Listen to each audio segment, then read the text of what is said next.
दोस्तों आज की वीडियो में मैं आपको भगवत गीता के 50 ऐसे अनमोल वचनों के बारे में बताऊंगा जिन्हें अगर आप अपने जीवन में अपनाते हैं तो आपका जीवन सरल और सुखद बन जाएगा। जिस प्रकार मनुष्य अपने पुराने वस्त्रों को त्याग कर नए वस्त्र को धारण करता है, ठीक उसी प्रकार आत्मा पुराने तथा व्यर्थ के शरीर को त्याग कर नए भौतिक शरीर को धारण कर लेती है। प्रत्येक व्यक्ति इस भौगोलिक शरीर रूपी रथ पर आरूढ़ है और बुद्धि इसका सारथी है। मन इसका लगाम है तथा इंद्रियां घोड़े हैं। इस प्रकार मन तथा इंद्रियों की शक्ति से आत्मा सुख या दुख को भोगती है। मृत्यु के समय जीव द्वारा विकसित की गई चेतना उसे दूसरे शरीर में ले जाती है। कौन क्या कर रहा है, कैसे कर रहा है और क्यों कर रहा है, इन सब से ज़्यादा आप जितना दूर रहेंगे उतना ही आप खुश रहेंगे। समझदार व्यक्ति जब संबंध निभाना बंद कर देता है तो समझ लेना उसके आत्मसम्मान को कहीं ना कहीं आपने ठेस पहुंचाई है। अहंकार, घमंड, क्रोध और निष्ठुरता ये अज्ञान से उत्पन्न हुई आंसुरी प्रकृति के लोगों के गुण हैं। इनका त्याग करना ही हमें अच्छा इंसान बनाता है। मोह उसी का करो जिस पर आपका अधिकार हो। जिस पर आपका अधिकार ही नहीं उसका मोह भी आपका कोई फायदा नहीं करेगा। उसमें मोह करके भी आपको कोई फायदा नहीं, कोई आपको मोह नहीं करना चाहिए उसमें। जितना हो सके खामोश रहना ही अच्छा है, क्योंकि सबसे ज़्यादा गुनाह इंसान से उसकी जुबान ही करवाती है। हे अर्जुन, अपने परम भक्तों जो हमेशा मेरे समण या एक चित मन से मेरा पूजन करते हैं, मैं व्यक्तिगत रूप से उनके कल्याण का उत्तरदायित्व लेता हूँ।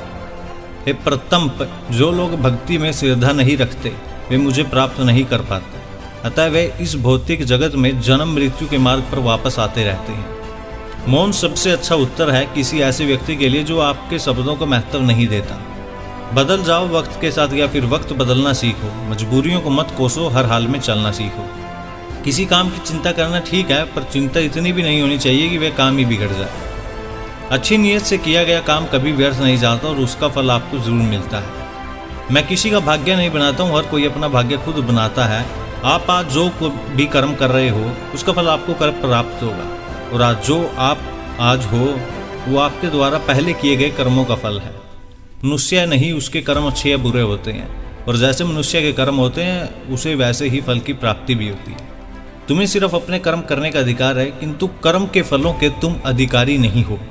तुम न तो कभी अपने आप को उन कर्मों के फलों का कारण मानो और न ही कर्म न करने में कभी आश्वस्त हो। सही कर्म वही नहीं है जिसके परिणाम हमेशा सही हो, अपितु सही कर्म वह है जिसका उद्देश्य कभी गलत न हो। संसार में कोई भी मनुष्य सर्वगुण संपन्न नहीं होता, इसलिए कुछ कमियों को नजरअंदाज करके रिश्ते बनाए रखिए। पूर्णता के साथ किसी और के जीवन की नकल करके जीने की तुलना में अपने आप को पहचान कर अपूर्ण रूप से जीने बेहतर है।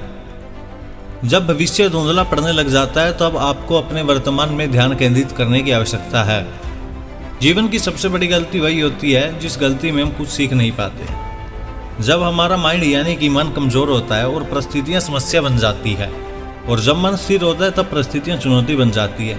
जब हमारा मन मजबूत होता है तो परिस्थितियां अवसर बन जाती है। मनुष्य की मानवता उस वक्त नष्ट हो जाती है जब उसे दूसरों के दुख पर हंसी आने लगती है। हे भरतवंशी, शरीर में रहने वाले का वध कभी नहीं किया जा सकता, अतः तुम किसी भी जीव के लिए शोक करने की आवश्यकता नहीं है। समय यही सिखाता है कि जिंदगी किसी का इंतजार नहीं करती और न किसी के लिए रुक सकती है। जिंदगी खेलती भी उसी के साथ है जो खिलाड़ी बेहतर होता है। दर्द सबके एक जैसे हैं, मगर हौसले सबके अलग है। कोई हताश हो के बिखर जाता है तो कोई संघर्ष करके निखर जाता है। मनुष्य को अपने कर्मों के संभावित परिणामों से प्राप्त होने वाली विजय, पराजय, लाभ या हानि, प्रसन्नता या दुख इत्यादि के बारे में सोचकर चिंता से ग्रसित नहीं होना चाहिए। यदि आप अपनी गलतियों से कुछ सीखते हो तो गलतियां सीढ़ियां हैं, और नहीं सीखते हो तो गलतियां सागर है। निर्णय आपका है, चढ़ना है या डूबना है। समस्या इतनी ताकतवर नहीं होती जितना कि हम उन्हें मान लेते हैं। कभी सुना है कि अंधेरे ने सुबह को होने ही नहीं दिया हो। गलतियां ढूंढना गलत नहीं है, बस शुरुआत खुद से होनी चाहिए। जरूरी नहीं है हर बार आपके शब्दों को ही सही समझा जाए, इसलिए कभी कभी चुप रहना ही ज़्यादातर बेहतर होता है।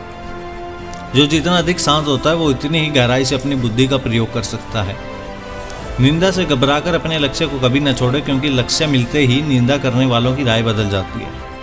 आपकी हार और जीत आपकी सोच पर निर्भर करती है, इसलिए मान लो तो हार होगी और ठान लो तो जीत होगी। प्रशंसा हो रही है तो ज़्यादा सावधान रहने की जरूरत है। जीवन में कभी भी किसी से अपनी तुलना मत कीजिए, आप जैसे हैं सर्वश्रेष्ठ हैं।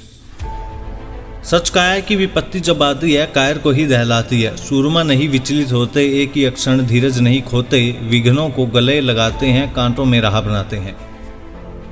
जिसने मन को जीत लिया है उसके लिए मन सर्वश्रेष्ठ मित्र है, किंतु जो ऐसा नहीं कर पाया उसके लिए उसका मन सबसे बड़ा दुश्मन है। नकारात्मक विचारों का आना तय है, परंतु ये आप पर निर्भर करता है कि आप उन्हें कितना महत्व देते हैं। जीवन में कुछ भी स्थायी नहीं है, इंसान हो या परिस्थिति, इसलिए स्वयं को अधिक तनावग्रस्त न करें, क्योंकि परिस्थितियां चाहे कितनी भी खराब हो बदलेंगी जरूर। प्रेरणा का सबसे बड़ा स्रोत आपके अपने विचार हैं, इसलिए बड़ा सोचो और खुद को जीतने के लिए हमेशा प्रेरित रहो।